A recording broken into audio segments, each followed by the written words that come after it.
où les différentes factions de la classe politique et sociale, mais aussi de la société civile, vont se retrouver autour de cette gouvernance-là pour essayer de sortir de cette situation, donc une transition.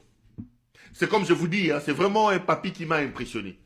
Il finit avec Moussa Nyamwisi. Il reprend son avion, il atterrit à Harare, au Zimbabwe. Il est d'abord allé rencontrer le président Mnangagwa pour présenter ses civilités, et après, il va rencontrer Kabila au lounge présidentiel de l'aéroport d'Harare. Plusieurs heures de discussion avec Kabila. Kabila est formel. Pour lui, il est hors des questions. Et il a dit à Obasanjo, c'est les informations sûres que je vous donne. J'ai dit que je donne des informations et on reviendra sur les analyses après. Kabila a dit à Obasanjo que pour lui, le problème, c'est Tshisekedi. Et il ne conçoit pas la solution à la crise congolaise avec Tshisekedi comme partie prenante. Pour Kabila, le début de la solution à la crise qui secoue la République démocratique du Congo, le début à cette solution, c'est le départ de Tshisekedi.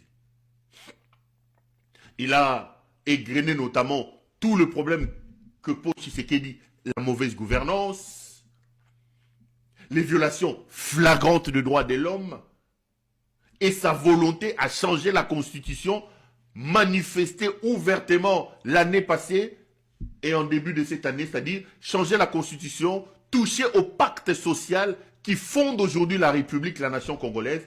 Pour Kabila, il est hors de question d'envisager une transition avec Tshisekedi parce que pour lui, le problème c'est Tshisekedi. Et Kabila a même fait savoir à Obasanjo que vous ne pouvez pas compter sur Tshisekedi qui vous dit une chose et quand vous sortez de la porte, il dit autre chose. Compter sur Tshisekedi, c'est chercher à attraper du vent. Il prendra des engagements qu'il ne respectera pas. Donc pour Kabila, le problème c'est Tshisekedi, il faut enlever Tshisekedi. Dès là, Obasanjo est arrivé à Kinshasa. Parce qu'il devait rencontrer Tshisekedi, mais Tshisekedi lui avait dit de venir après 18h parce qu'il avait conseil des ministres.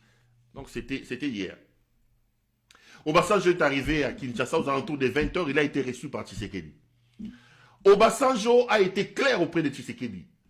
Moi j'ai eu vent des gens qui étaient sur place qui m'ont dit que ce gars a un franc-parler. Il a commencé son discours, son audience auprès de Tshisekedi pour lui dire, en lui disant, Monsieur le Président, je ne suis ni un flatteur ni un menteur. Et je vous parlerai comme ancien président de la République, ancien opposant historique de mon pays ayant fait la prison, ancien homme d'affaires ayant brassé des millions. Je préfère vous dire des choses tout droit. Vous perdez le contrôle de ce pays et le pays est hors contrôle. Il est temps d'arrêter ça parce que dans 2, 3, 4 mois, si on ne fait rien, le Congo va se transformer en Haïti. Ça, Obasanjo a dit à Tshisekedi. Et il a proposé à Tshisekedi, il a écouté Tshisekedi, il a proposé un dialogue. Il a dit à Tshisekedi, il est grand temps que vous ouvriez la situation dans votre pays, que vous rencontriez vos compatriotes et que vous alliez vers une transition où tout le monde va se retrouver dans cette transition-là. Et mes renseignements indiquent que Tshisekedi a accepté cette option. Tshisekedi a, d'une certaine manière, adhéré à l'option d'une transition avec Obasanjo. Et c'est donc tard dans la soirée qu'Obasanjo a quitté Kinshasa pour arriver à Lagos à 2h du matin. Donc, regardez un peu cette journée marathon que cet homme a fait hier. Ça, c'est l'actualité. Laissez-moi aller en profondeur. C'est comme ça que vous voyez dans les titres, j'ai dit, vers une transition, Tshisekedi acquiesce, donc adhère, Kabila boude. Et ça, c'est donc les premières vraies informations sur les premiers contacts de M. Olusegun Obasanjo, qui est donc nommé comme médiateur et qui a la confiance de l'administration américaine, l'administration Trump, et qui a aussi la confiance de l'Union africaine pour tenter de trouver des solutions aux problèmes qui secouent l'Est de la République démocratique du Congo. Les amis, si stratégiquement, aucune des parties ne peut donner l'impression qu'il est belliqueux, parce que je sais qu'après il va aller à Goma rencontrer Nanga et les autres, il est donc normal que sur le plan de la diplomatie, lorsque vous avez des ennemis, lorsque vous avez des partenaires, des pays étrangers, qui se montrent soucieux, qui veulent apporter leur contribution pour aider votre nation en problème, la logique voudrait donc que vous vous montriez, je veux dire, adhérent au processus. Il ne faut jamais en diplomatie, lorsqu'il y a la guerre, donner l'impression qu'on est belliqueux et donner l'impression de fermer les oreilles à l'ouverture des débats et des négociations. Donc, ce qu'Obasanjo fait, c'est le plan diplomatique. Mais je vous donne maintenant les dessous des cartes. Tout le monde sait qu'aujourd'hui, Tshisekedi est un mouton. Tshisekedi n'est pas un homme d'État. Tout le monde sait qu'aujourd'hui, le problème du Congo, c'est M. Tshisekedi. Et dans la sous-région et à l'étranger, tout le monde est convaincu que Tshisekedi est le véritable problème. Je vais d'abord aller sur le plan du dialogue. Ce sera une grosse erreur que d'aller dans un dialogue et de faire aboutir un dialogue avec Tshisekedi, quand on sait que Tshisekedi ne respecte pas ses engagements. Vous pouvez faire un Sun City, vous signez des accords avec Tshisekedi. Pero Louara, oui, tu as une amnistie, Banda Koubazongisi. Franck Diongo, tu as une amnistie, Banda Koubazongisi. Kabila, tu as une amnistie. Vous rentrez au pays, vous tous. Le lendemain, Tshisekedi change d'avis, on commence à vous arrêter. Tshisekedi, ce n'est pas un homme à faire confiance. J'étais en train de rigoler avec quelqu'un. Je vais vous donner deux informations. La première, la veille ou avant les élections de 2018, de 2023, les dernières, Tshisekedi envoie une émission m'appeler. Il m'appelle, il me dit, écoute, je t'appelle au nom de ton frère, tout ça. Ok, Babo Yaroyokate. On discute. Écoutez, il est temps que Ezalandenge ya Mboka, Ezalandenge ya Nation, que tu t'es réconcilié avec ton grand frère. Voilà les propositions, On t'assure ta sécurité, tu rentres au pays. J'ai su après qu'il voulait utiliser mon retour comme, je sais pas moi, comme un trophée, se montrer un homme de paix. Regardez d'ailleurs, à la veille des élections, Perrault est rentré. J'ai dit à cet homme, aussi longtemps que Tshisekedi sera président de la République, moi, Perrault, au pays, oubliez ça. Aussi longtemps que Tshisekedi sera président de la République. C'est un homme qui ne respecte rien. Et ici, je vais attirer l'attention de tout le monde. Vous irez dans un dialogue avec Tshisekedi. Vous prendrez des engagements avec Tshisekedi. Vous rentrez dans ce pays où vous avez des voyous comme John Chibangu, des bandits comme Daiwel, Christian Daiwel, des fous comme Franck Ntombabwamunda, des fous comme Chikon Moutambasi, c'est Chikon Tambasi, c'est Ntambala. Des gens qui contrôlent encore la sécurité, qui ont des armes. Tshisekedi peut organiser des assassinats, il parle d'un assassinat crapuleux.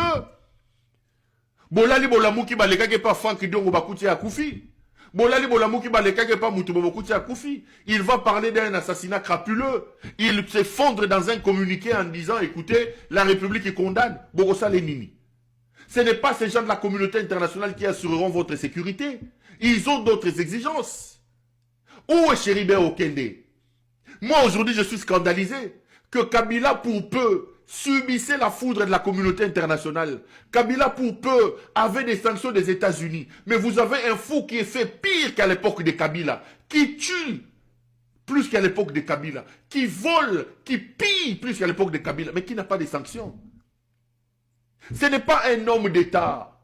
Toute idée d'un dialogue qui amènera les gens à se mettre ensemble et à vous amener au Congo insécurisera les gens. Tshisekedi peut organiser des assassinats ciblés. Tshisekedi peut organiser des accidents. Ils vont dire que non, tel a fait un accident. Non, ce n'est pas un accident. C'est un coup préparé par les services de renseignement. C'est très dangereux. Ce n'est pas un homme d'État. Ce n'est pas un homme à prendre au sérieux. Ce n'est pas un homme à prendre au sérieux. Kabila a signé un engagement à Sun City. Il a respecté. Il était entouré de chefs rebelles. Des gens qui avaient des armes. Les Roubaix et les autres. C'est Kabila ici, c'est quand même une espèce rare. Kabila Yango Hermogo. On t'a maltraité, mais Limisa Bizorande dans le Lobara. Kabila a conduit cette affaire de 1+4 pendant 4 ans, ce qui 3 ans. Et il est resté dans la logique des accords. Kabila signe un accord au sortir du premier scrutin présidentiel avec Nanyoyo Gizenga. Vous me soutenez, je vous donne tel poste. Kabila devient président de la République. 5 ans durant, le poste de la primature est resté aux mains du Palou. Les vieux Gizenga fatigués, on lui dit trouve une autre personne. Il va aller prendre cet autre voleur de Mozito ici. Papa Bonheur qui avait acheté des maisons à gauche à droite. Il donne la primature à Mozito. Donc c'est un homme d'État que qu'on l'aime ou qu'on l'aime pas. Il est resté cabré sur les engagements qu'il a pris. Mais c'est Mouton ici. C'est Mouton de Tshisekedi. Il dit A le matin, le soir il dit B. Il vous dit bonjour quand vous sautez, il vous dit imbécile. Rien n'est sûr. Tshisekedi ne peut pas être considéré comme la solution à ce problème.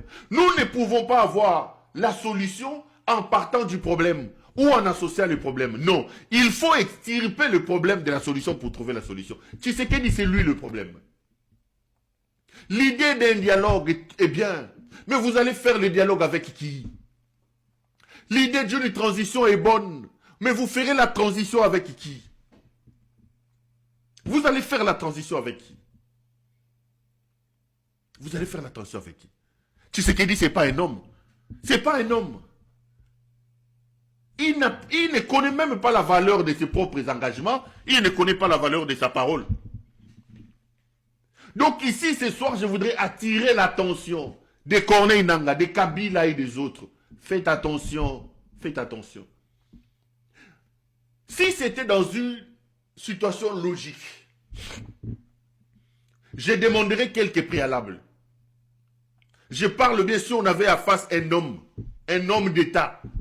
Pas l'idiocrate et les moutons qui est à la tête de ce pays-là. Si on était dans une situation de normalité, première condition, il faut amener ce type à décrisper le climat politique. Les gens parlent de Sun City, parlent de Sun City. Mais ce que nous ne comprenons pas, que pour avoir Sun City, Kabila a risqué sa vie. Joseph s'est même séparé de tous les faucons de son père, les Moïse Congolo, les Babimbayi et tout ce monde-là. Il a rouvert les partis politiques fermés par son père. Il a rouvert le bureau du médiateur, alors que son père avait fermé ça. Il a posé des actions de bon sens, de décrispation. Comment vous voulez aller dans un dialogue? Comment l'humanité tout entière se mobilise pour vous aider, pour aider un inconscient, un irresponsable comme Tshisekedi, à résoudre les problèmes dans son pays? Le monde se mobilise, mais lui vient enfoncer tous les efforts que le monde entier fait. Qu'est-ce que lui apporte aujourd'hui la levée des immunités de Kabila? Makassa Nzoto Zanangote. Bazo Lukaba solution. Obasanjo, 88 ans. Il quitte les gosses pour Afrique du Sud. Afrique du Sud, Harare. Harare, Kinshasa. Il quitte Kinshasa tard pour rentrer chez lui à Lagos. Tous ces efforts pour qu'un bandit comme Félix Tshisekedi vienne renverser tout. Il continue à arracher les maisons des gens. Il continue à créer des problèmes aux gens. Il continue à tondre l'atmosphère et l'ambiance politique dans le pays. Pendant qu'il discute avec les M23, pendant qu'il discute avec le Rwanda, il envoie ses fous d'inconstant Moutamba pour arracher les biens de Kabila. Lever les immunités de Kabila. Lever les immunités de Kabila dans cette situation et Gomemeleni. Ça, c'est des indices. C'est des épreuves de la nature et de l'état de l'esprit de la personne qui est en face de vous.